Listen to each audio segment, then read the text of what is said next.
Good evening. I am 626 and welcome to week 4 of Accessing and Organizing Information.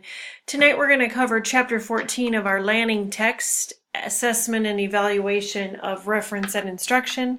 This is the recording for February 7th, 2019, and we are asynchronous tonight so that I can attend conferences and book fair in my school district.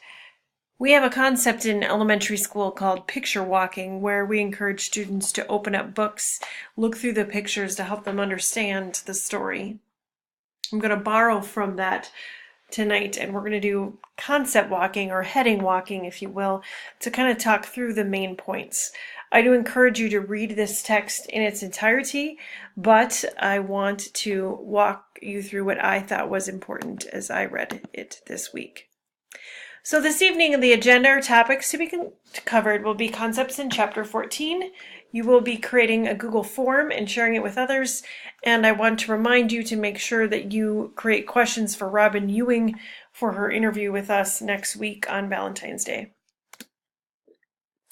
So to start off, we're on page 135. And the question there is, what is assessment?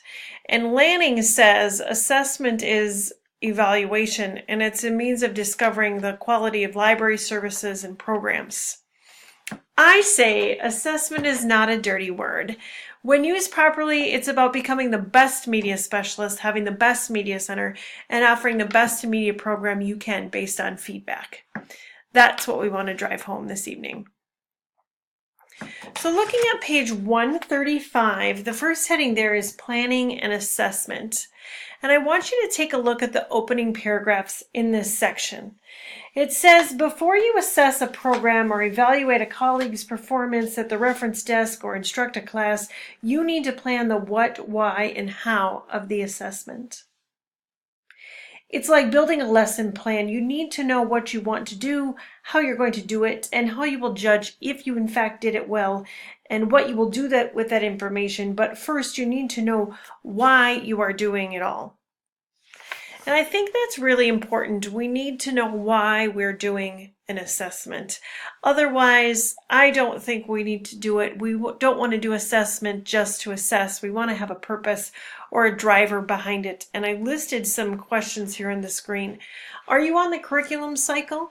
I am this year, and so we've done some assessment with our 4th graders because we want to find out what they love about the media program and what they'd like to improve. And we're going to use that information to inform our curriculum changes. Do you have a paraprofessional up for review?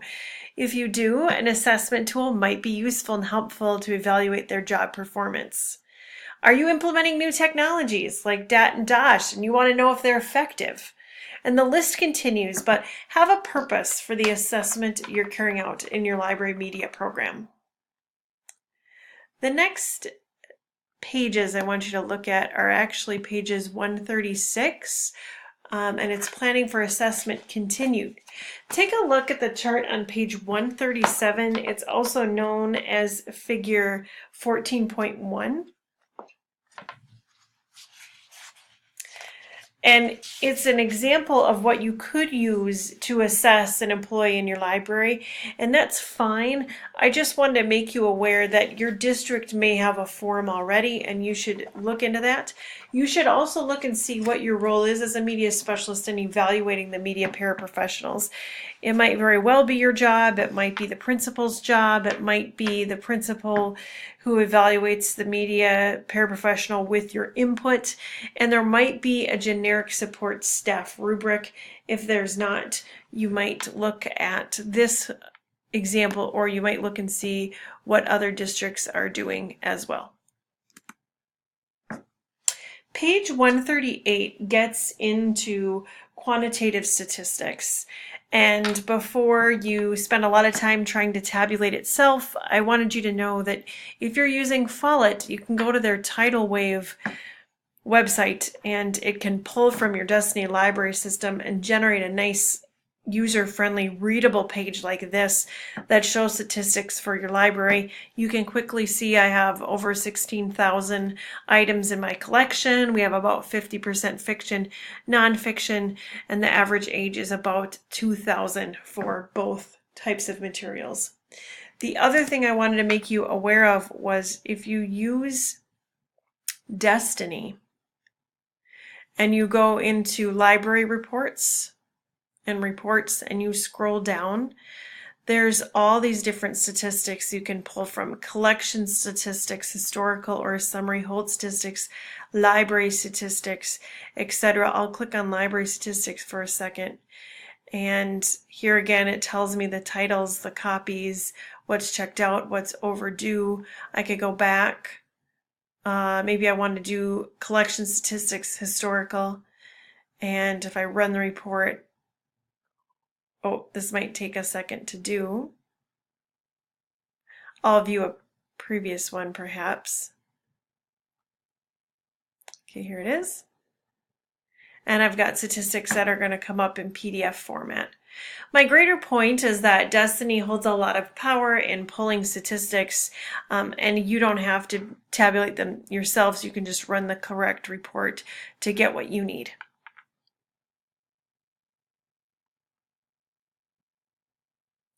Moving on then to page 140, the text discusses summative assessments on the bottom of page 139, which you could do at the beginning and end of a lesson if you're collaborating with another teacher. I more often use formative assessments in the school library program, and that can happen in many ways. I have a set of dry erase boards where I have students, I ask them a question, I have them write an answer and hold up the dry erase board so I can see what's going on in their mind. I've often used Kahoot with kids as young as first grade, and I have used it all the way up to college students. I find it a very engaging process. Please warn them that they could run out of time. They're often not able to change a response after they answer the question, but they seem to love it. You can have some kind of exit ticket or activity that students have to do before they can leave the media center. You can have students hold up from a fist to 5 fingers how well they understand something. You can ask kids questions during checkout at the end of class. There are many ways to do formative assessment. One of the ways we want to look at tonight that helps us form the library media program are surveys. And pages 140 to 141 talk about surveys. One thing the text points out is the need for anonymity. If you want to give people the option to leave their name so you can follow up with them as appropriate, I think that's fine, but I would not require it. The text points out on the top of page 141 that SurveyMonkey is available for free, but you're limited to 10 questions and only 100 respondents.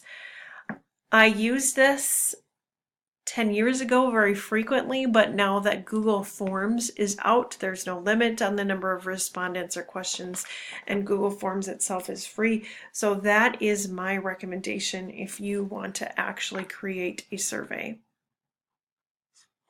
Pages 141 to 143 speak of reference evaluations and self-evaluations.